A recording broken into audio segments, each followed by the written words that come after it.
now we have light. All right.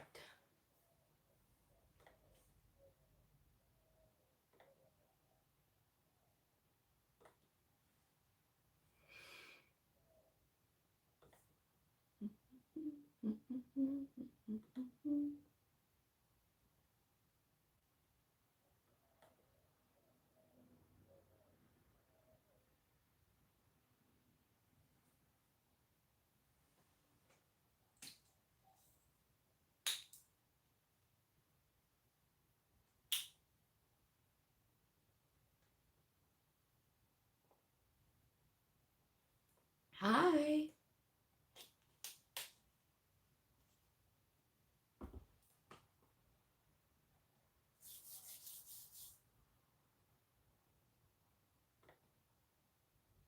All right, gonna wait a couple of minutes before we get going.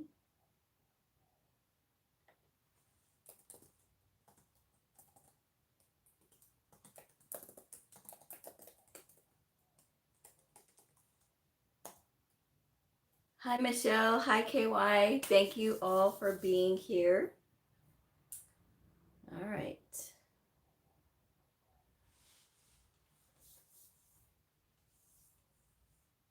Hi, Aurora. Hello, 50s. Thank you for being here. All right. So I know I'm starting a couple of minutes late, but I think that's okay. It is Friday after all. And so the whole weekend, you guys are going to get 2 videos, one on Saturday, one on Sunday, for Christmas in July. And you're also going to get one on Monday. Because it's 25 days of my stories. I'm excited to share. All right, so since it's already,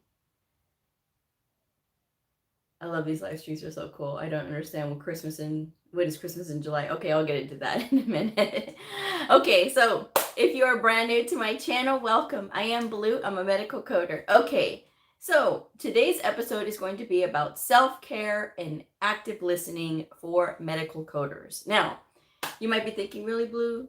Self-care? Like, we're supposed to learn about medical coding? Yes, but there has to be an environment in yourself and the environment that you set around you in order to be able to be comfortable enough to absorb more information about medical coding and being able to study for having that endurance to study more rather than just, I'm so tired and I can only study for an hour, or I only have the attention span to study for an hour. How do I get better at that? It's about creating that environment for acceptance and not resistance. I say this quite often. But I will start off by answering a question. KY says, hi, Blue, does being bilingual help with medical coding? I love these live streams. They are so cool. Also, I don't understand what is Christmas in July. Haha. So, yes, being bilingual does help. And it does look good on your resume because a lot of employers are going to ask if you speak another language.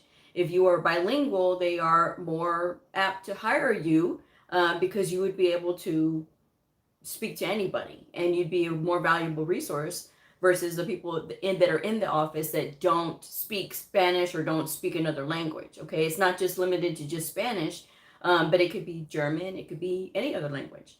There's lots of helpful languages because the US is full of people that speak different languages, and so having somebody who is bilingual does help. So that's the first part of your question, and I'm so glad you enjoy the live streams. A lot of people seem to enjoy the live streams, so I'm really glad about that.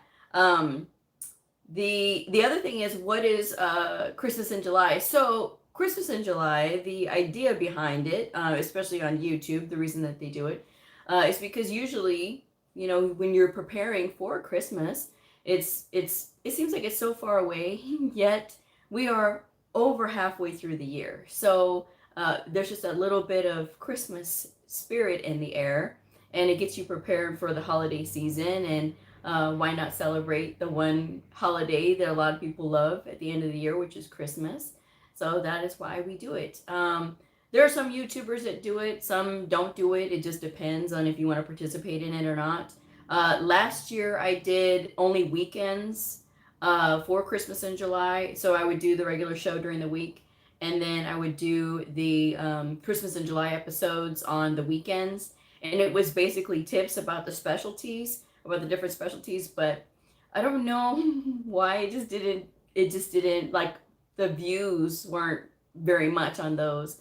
And so I don't know. I don't know why. So this year I said I'm going to change it up and make it more about my own personal stories from being a coder, you know, not just what I talk about during the regular shows, but talk about like my experiences that I've had. So I think there's a lot of good things to share, like the first time I gave my first class, the first time that I worked in a hospital, the first time that I had to change clinics. What was that like? And so those kinds of topics I'm going to be talking about during the series. So it'll be 25 episodes, little short, little snippets every day. And it's not just about that. It's going to be other things as well. So I have just different ideas. So hopefully you will tune in for that, in addition to the live shows at night. Some of the shows at night may be pre-filmed for this month. It just depends on what's happening, because sometimes the evenings get a little busy. The next few weeks is going to be a little hectic for me because I have quite a few things I have to finish before the end of this month. And so that is my whole goal anyway. So we will see what happens. But getting to today's topic, which is talking about self-care and active listening. I attended a meeting a few days ago, and there was a group of women. Now, if you're over the age of 18, you're an adult, okay? These were not just barely over 18. These women have been over 18 for a few decades, okay? And as the speaker was speaking, these ladies were talking amongst themselves, but they weren't whispering. They were having a regular conversation like you and I. And I have a problem with this because, especially when somebody's up there speaking, it is hard enough to know if you have material enough that's interesting for your audience, because obviously every speaker wants to do well. But it is really difficult when you have people in front of you just disrespecting you. And to me, it's disrespectful. So when I say to set the environment for acceptance and not resistance, these ladies actually had lots of questions, but they were talking amongst themselves and trying to work these questions out on some things, and then other things they were just like laughing and talking like regular conversation. So it wasn't a constructive part of the conversation that we were all having. When I say to practice active listening, I literally mean practice active listening. And if you are over the age of 18, you're an adult, you know better, okay? So the reason that adults get frustrated when they're trying to learn something is because they're not listening. A lot of times it's because they're not listening. It's not just because the instructor may not be saying it in the way that they may understand, but they're not actively listening. And I see adults do this quite often. I have coworkers that do this, where you're trying to talk and they'll talk over you and they don't get it. So they're going to tell you they don't get it, they don't get it. Meanwhile, somebody's trying to explain and they're still saying they don't get it. Okay, how about we stop talking and actively listen? And I think sometimes we need to hear this as adults, because when you don't actively listen, you are missing out on the conversation. You're literally missing out on things that could be very valuable for you. Now, you don't know because either you don't have experience or you haven't experienced whatever it is yet. So in order to gain some kind of knowledge so that you can feel some kind of confidence, you need to listen to those around you that have been there and done that. So that's part of this speech today too, is talking about active listening. But self-care, when you are taking care of yourself and you're trying to learn, whether you are a new medical coding student or whether you are a brand new medical coder out in the field, taking care of yourself and reminding yourself that it's okay to not understand everything is the first step. I see so many people, I get emails all the time from people who are, Bleu, I'm a brand new medical coding student and I just don't get it. I'm ready to give up. Okay, how long have you been in the program? It's only been a week. Are you kidding me? You're not going to know everything in a week. And especially if you've been out of school for a while, being back in school is going to be overwhelming as it is, right? Because it's just like you have to learn and you have to study and you have to take tests and all this stuff.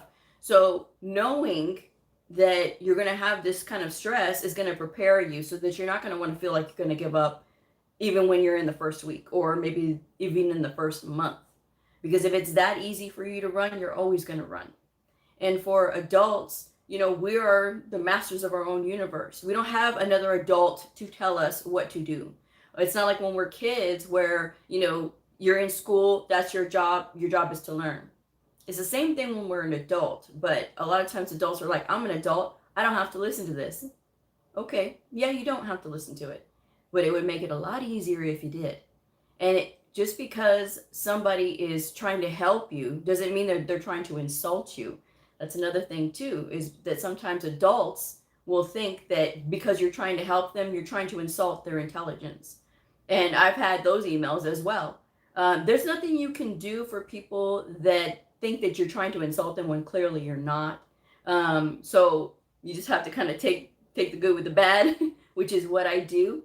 But if you find yourself in this position where you're telling yourself, oh, I know everything, it's going to be all right, I don't have to listen to this person, I'll figure it out. You're on the wrong path because you're going to go down a more difficult path. Now, if the person that is trying to instruct you or trying to help you is somebody that maybe you don't get along with, you really have to kind of put yourself out of that frame of mind. Like, I don't like this particular person. You may not like that person, but if that person has knowledge and skill that you can use to harness for yourself and get yourself on a better track with learning or with coding, then you should do yourself a favor and listen to them. You don't have to listen to this person forever, just for however long you need to get this information. And there are imposters out there, though. I will say that. There are imposters who will push their agenda, whatever their agenda is. And instructors are guilty of this, pushing the additional credentials on people, adding to that stress. Oh, it'll make you look really good. And oh, yeah, you'll get more money. Never once in my entire time as a career have I ever seen a medical coding job listing state that candidate must have multiple credentials and will make more money because of it. I have yet to see that, guys. So especially if you're brand new, take the time to learn one thing, which is the coding, which is medical terminology, anatomy, pathophysiology. Invest in that. Spend your time learning that. Don't spend your time trying to collect all these different credentials that are not going to do anything for you. Because why? What is that going to benefit? Who is that going to benefit? Not you. It's going to benefit whoever is racking up all these other credentials, whatever association it is. Concentrating on your craft first, getting better at it, that's your first act towards self-care, because you're concentrating on one thing is going to make your life a lot easier. Taking care of your body when you're doing this, as far as like giving yourself those positive reinforcements and that positive affirmation every single day, and having it in your mind that yes, you can do this, not that, oh, I don't know, maybe I might fail and everybody says it's hard and everybody that I know is having a hard time finding a job. That's when you need to kind of narrow down who you're surrounding yourself with. You really have to focus on yourself for self-care in these situations, because it's like the thing when they tell you to put the mask on yourself in the airplane, if the airplane's going down, that you put the oxygen mask on yourself, then you help other people. It's the same idea when you're trying to learn medical coding or when you're a brand new medical coder. You need to focus on yourself. If you have that negativity around you, somebody's yapping in your ear, being negative and stuff, you got to stop that.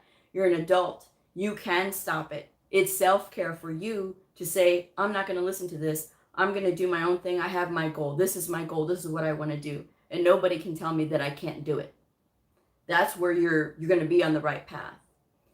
Drinking water. I cannot tell people to do that enough, because I see coders all day long drinking Coke, drinking coffee, drinking Coke, drinking coffee. I drink coffee a lot. But I also know when to stop. It takes you concentrating on keeping yourself healthy so that you don't feel tired. Because if you're studying and you're taking in all this caffeine will do one of two things to you. It'll either make you fall asleep, some people it does, or it'll make you so wired that you can't stay still and you can't stay focused. You got to stay focused. The goal when you are studying, the goal when you're trying to make yourself a better medical coder is to focus. If you have too much caffeine, it's going to mess with your head. So take in caffeine, but in reasonable amounts. Don't be like those 32-ounce cups of coffee. And no, guys, that's just too much. Let's be reasonable now. Drink more water, stretch, get up and walk. We have a very sedentary job as medical coders. You will spend your years sitting a lot of the day. So get into the good habit of walking. You know, sometimes you have to take that 15-minute break and take a lap around your facility, take a lap around the school, wherever you're going to school. It's okay to take a break. It's okay to get up and stretch. You need to do that so that your mind and your body can be prepared. Okay, we can absorb more information because we have this break and now we feel better and we feel refreshed and we can stretch. Because if you sit too long, oh, it's misery. Then you're like, why did I sit for so long? And, you know, walking and just doing a little bit of stretching is going to really help you. Don't do anything rigorous. Don't do anything that's going to hurt yourself. But at the same time, just take it easy for yourself, whatever you can do. But that movement is going to do a lot for you if you do it. You know, don't sit there and just say, well, I'm going to stare at the screen or I'm going to stare at the book. When you stare at the screen, your eyes are going to get tired. When you stare at the book, your eyes are going to get tired. So you have to remember again to take the time to look around and not always just sit there. Because yes, we need to study, but we also need to take care of ourselves so that we can continue to study. And it's all about self-care, guys. You know, it's that mind-body connection. What you hear and all the things that you feed yourself, you know, whether it is positive or whether it is negative, it's going to have some impact on you. So make sure that you're like, okay, I know if I'm taking in too much negativity, I got to stop this. You know, the thing that is good is when you have positivity around, when you have those goals and you have people around you that have those same kind of goals that are there to do the same things. Because believe it or not everybody in school has the same objective. Some are there because they don't know what else to do. And some are there because they were told to be there. And others are there because of their own agenda.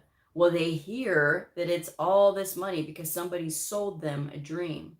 And I always tell people, especially on my channel, when somebody has sold you a dream, you're set up for such disillusionment because they don't tell you how hard it is to get there.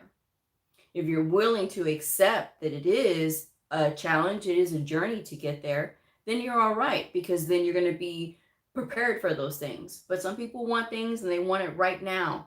And when they get their certification and they don't get a job within a month, then they're ready to throw in the towel. You know, you spend a lot of time to study this stuff. This stuff is serious. It's not easy stuff. This is not for quitters. Medical coding is definitely not for quitters. And again, taking care of yourself and practice that active listening is going to go a long way. You know, let's get to some of these comments. Michelle says, I love Christmas in July videos. Oh, yay.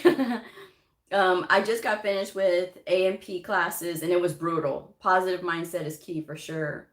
KY says, I'm on a coffee break right now. I was drinking too much and it started affecting my studying. So see, now you know what I'm talking about. Good evening, Brenda. Hi, Jonas.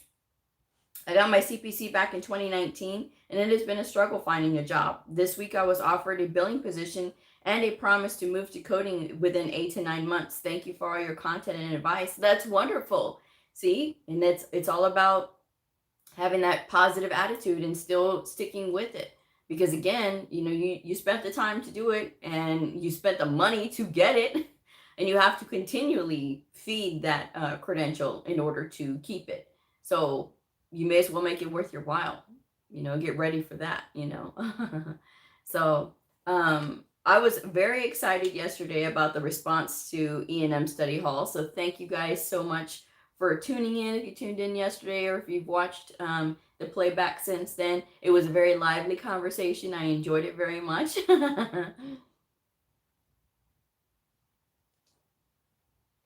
And I will be doing those more. I will be doing more study halls. Probably do another one about E&M next week or so. If not, it'll be the week after. But just to keep that conversation going, that's always a good thing, especially when it's such a hot topic. Because like I said, E&M is one of the most vilified topics of medical coding, of learning medical coding. It really is, because a lot of people are just like, I hate it. As soon as I mention it, oh, I hate E&M. And it's not that bad, folks. Once you get used to it, it'll be all right. Let's see. Hi, Guy. Long day, but now I'm with you and your posse. Welcome, Guy.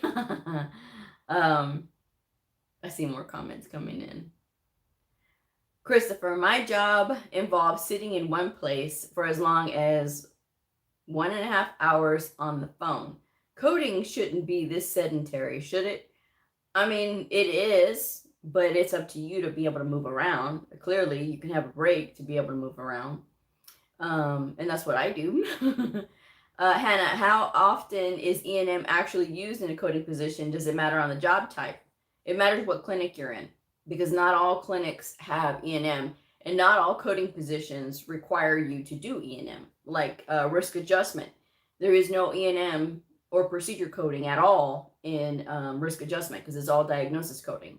But if you get stuck doing risk adjustment for a long time, you get rusty on your procedure and E&M skills.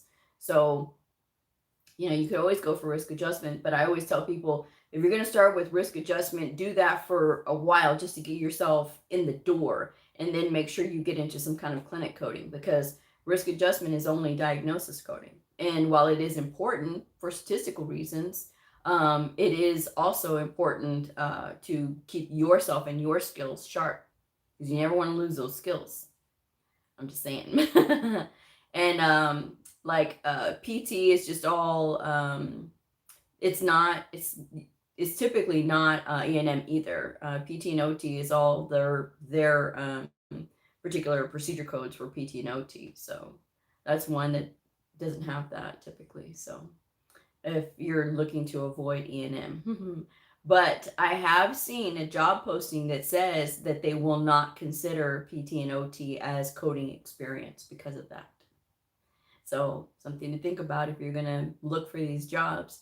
Don't look for something that's easy. That's my advice too, is if you try to look for something that's easy, especially right out of the gate, it's easy to get a false sense of confidence when you do that. When you have that, you've been in an easy clinic, oh yeah, I know what I'm doing, and then you get thrown into a harder clinic, or maybe you move to another place, or maybe they move you to another clinic, and all of a sudden you start floundering because you had started off in an easy clinic. You just done yourself a disservice, because you're not helping yourself in this case.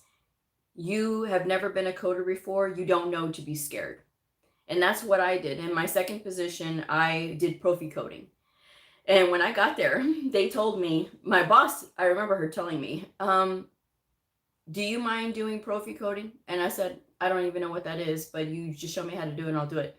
She goes, nobody wants to do this. Everybody's scared of it. They hate it. They say it's too hard. I go, well, I've never done it before.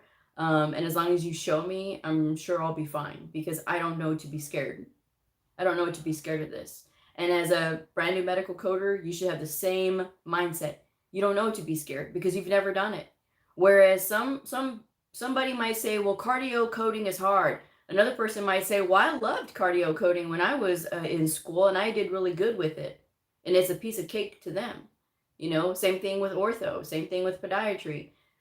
Same thing, well, I don't get all these injuries. And then you have a nerd that loves injuries. It's just like, oh, I get it. I want to do it. You don't know. You don't know till you get in there.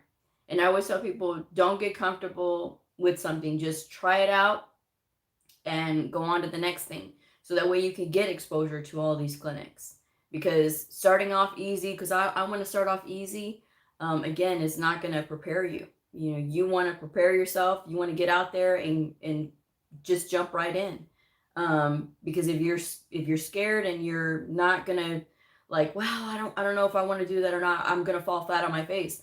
Everybody falls flat on their face when they're a brand new medical coder. Whether you start off in something easy or you start off in something hard, you know, you're gonna fall flat on your face. Everybody knows you're brand new, you're gonna make mistakes because you've learned from a book. You haven't learned from the real world. Real world and the book are two different things when you're learning coding, you know. Because doctors don't document that way like they do in the book. They're going to document however they want to and however they feel like it that day, because they have their little moods too, and they're going to do things like that. So let's see. Brenda, Bleu, medical coding is a challenge. The key is you must have a clear mind. Yep. So start with the hardest first. If you start with the hardest first, everything else would be a cakewalk. Hi, Jamie. Excuse me. Thank you for joining me. So,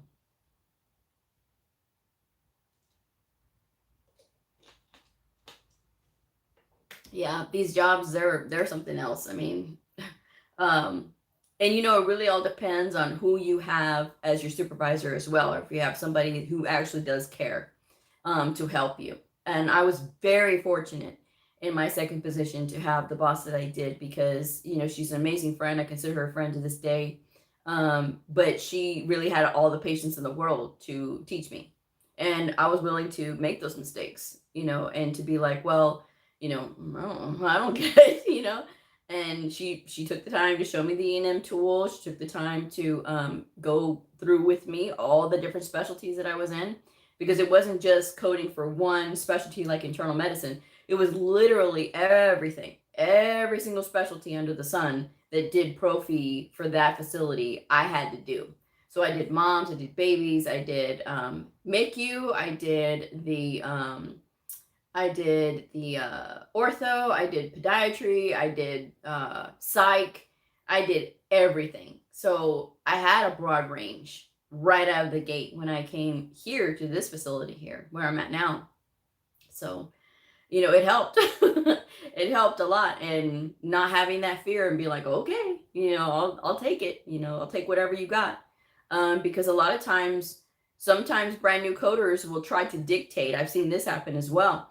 They'll try to dictate to the place that they're applying to that they want to do is only a certain thing, because that's what they've learned and that's what they're confident in. You can't do that.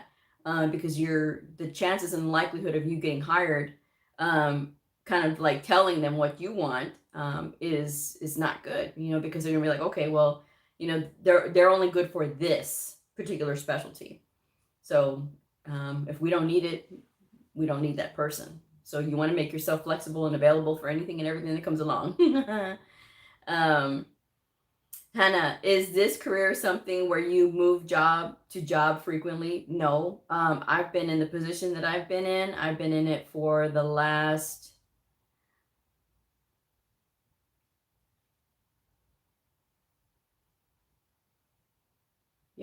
12 years. It's going to be 13 years already. So no, I mean, I've had a choice. I've had, you know, the option of going and moving to another position, another place. I didn't take it because it's like, why? You know, I don't have to. I have moved clinics in this facility. It's the same facility though, but I did move supervisors. So there was that transition, there was that change. But you know, I mean, I still stayed in the same place. So not typically moving, but moving within your hospital. Yeah, I have done that. And I've seen coders who hop from job to job. They say, well, I only want to stay here like 1 to 2 years. Sometimes they say 2 years, 3 years, and then they move on because they just want to have the experience of doing something else different. And for some people, they're in for longevity. Me, I think I'm in for just stubbornness, sheer stubbornness in some instances. But It's, when you have the amount of knowledge that you gain after years of experience, and you can go anywhere else, it's not that you don't want to go, it's whether you want to go or not. And to me, I like where I am. I like my providers. I enjoy being with them. I like their learning. I like the facility. So that is my reasoning, at least.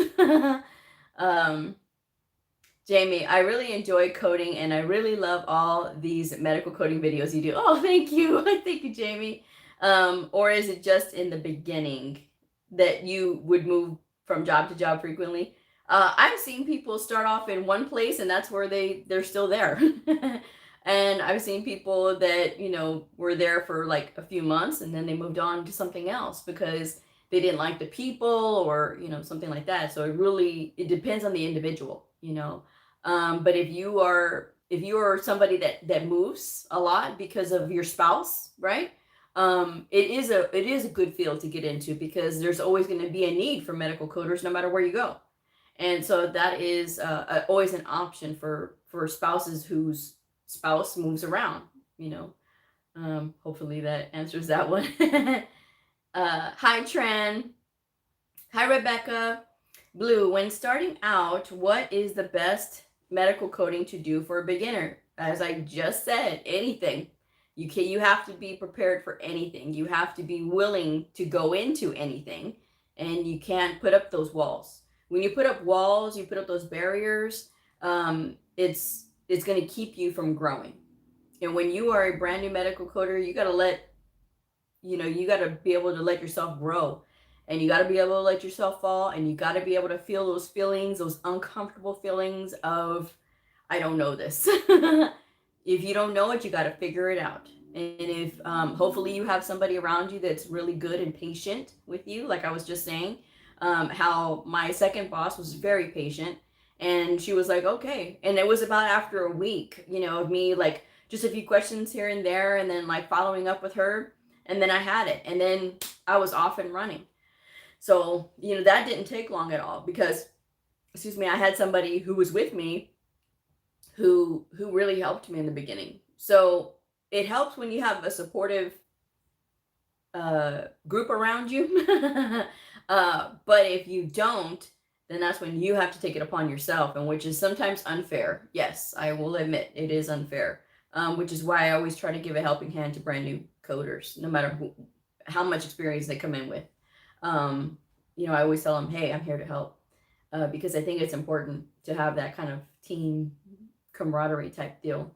It doesn't always work, because we as coders can get very territorial, and we can get where, I don't want to listen to this person, I don't listen to that person. It happens. I mean, we're all adults, but at the same time, again, practicing that active listening is going to go a long way. And I always hope that for the new next generation of medical coders. I even hope that for veteran medical coders, because I do believe people can change. They can change their ways. They can change from not wanting to listen to other people to, okay, well, I'll give this person a listen. And I believe people can change for the better on that. But it really depends on you, and it depends on how much you want to be able to absorb into this. Because if you have those barriers up, you're never going to experience all the things or learn other things from people. Because sometimes when I've done classes before, or when I've spoken up in a coding class before, and people are like, well, I didn't know that. And then I know there's people who didn't say anything to me, but I could see it on their face.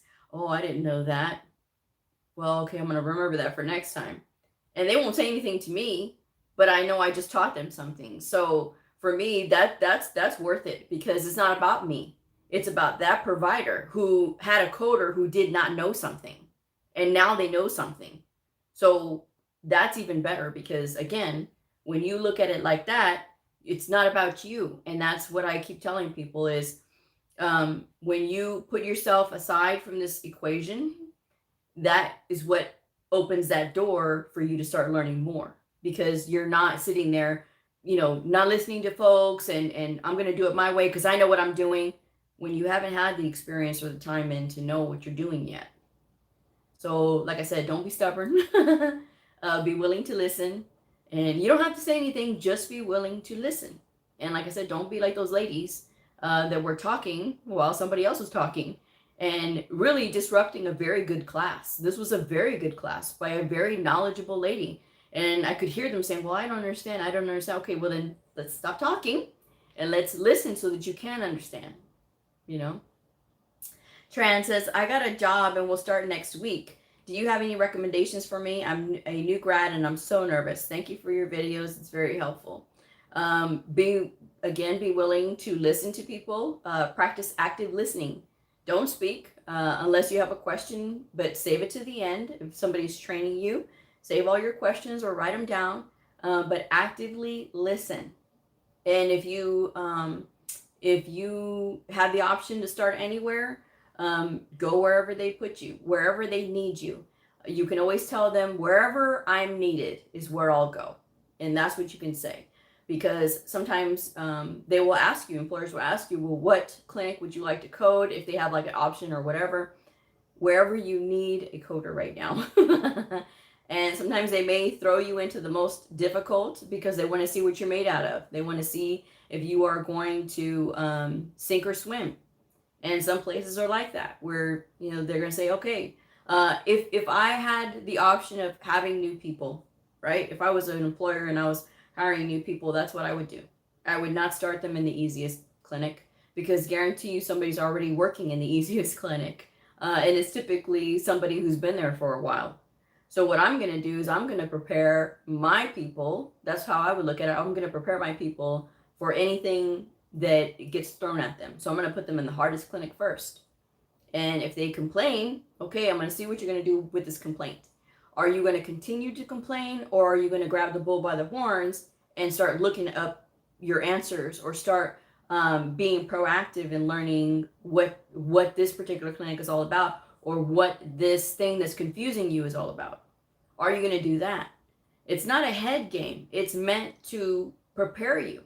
Because if you always have somebody that's holding your hand and oh, I'm going to put you in the easiest clinic because we're going to take it easy on you. If you had to go to another position tomorrow, how prepared would you be? And that's what I do with my providers. That's how I treat them too, is, look, guys, I'm not going to give you a hard time about stupid things. That's number one. Number two, but when I do ask you to do something, I need you to do it because I need it. It's not because, it's going to make my job easier, which I've been accused of that before. I didn't take it personally because that person didn't know. But I'm not doing this to make my job easier, because trust me, there's a ton of things I could tell them that would make my job easier. But it's not their job to be a medical coder. It's my job to be the coder. I need the documentation. That's what I need. So that's why I tell them, you know, what I do, how I train you here, how your documentation should look. This is very comprehensive documentation, but it's not documentation that is so overblown that you don't need all this detail. I have the detail that I need. This documentation is going to serve the next coder. That's why I tell them I'm preparing you for the next coder, because I don't know who your next coder is going to be. I don't know if they're going to care enough about you and your patients to make sure that this documentation is there. So I'm making sure that you are good in that department, because by the time you should leave me, you should not have any issues with your next place. Because trust me, there's 5 degrees of separation in this industry. There's thousands of us, but trust me, everybody knows everybody. And that's why I tell them, you will not embarrass me. You will have really good documentation so that your next coder can be like, wow, your coder really did work with you. Yeah, that's right. Because again, I don't know if they're going to get a novice coder. I don't know if they're going to get a veteran coder who's only done a certain thing, or who does things the way that it's always been done. I don't know. That's why I'm making them prepared. So I said, well, it may seem like I'm sometimes I'm on y'all. It's not that I'm trying to be on y'all to make my job easier. Because again, I could do a ton of things. I could tell them a ton of things that would make my job easier. And there's coders that do that. You know, they want them to select all the correct codes. So all they have to do is just push the encounters through. And that's not what I do. Because a lot of times, you know what happens? If the details are not there and they're just like, oh, okay, well, yeah, this looks good. and not really paying attention, the details can get missed. So you don't want to be one of those people who misses details. And that's what I always tell people. Devil's in the details. I tell students that. I tell veteran coders that. I tell doctors that. The devil is in the details. So make sure you have the details there, because that's what's going to cover you, you know.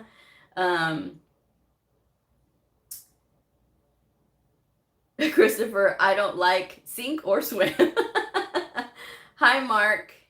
Brenda, I hear you, Blue. Okay, well, I'm glad. You're welcome, Tran. I just, like I said, sometimes you have to give the real talk. It's not always the most popular thing to say either. And I always get that, you know, well, why do you have to say it like that? Because I think sometimes, like, the most honest way to say it is the best way to say it, instead of just like circling the airport and not bringing it in for a landing. If you're saying it and you're being direct about it, it's better.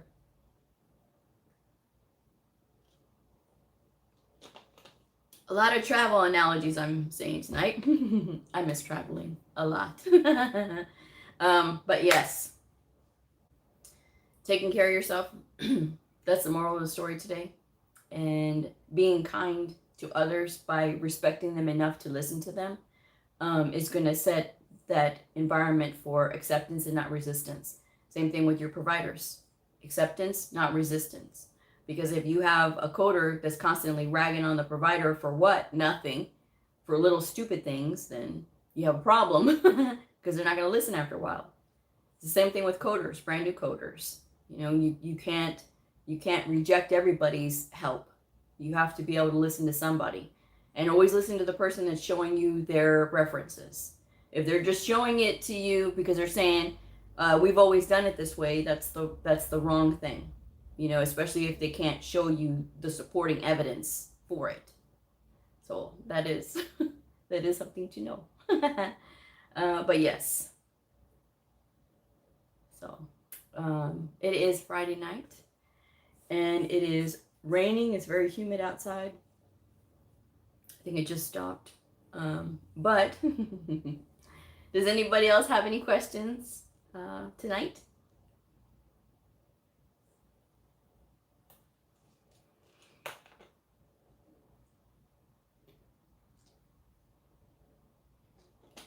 I got crickets.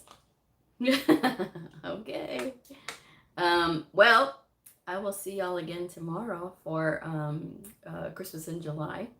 Yes, it's 4th of July. On Sunday, it'll be 4th of July, and that'll be nice. Hopefully it will be a very safe holiday for everyone. Yes, hopefully be a very safe holiday, and you all take care of yourselves. Again, if you're studying right now, give yourself a break, but make sure you get back in it, and make sure you take care of yourself. That's the best thing that you can do, because you have to be ready for everything.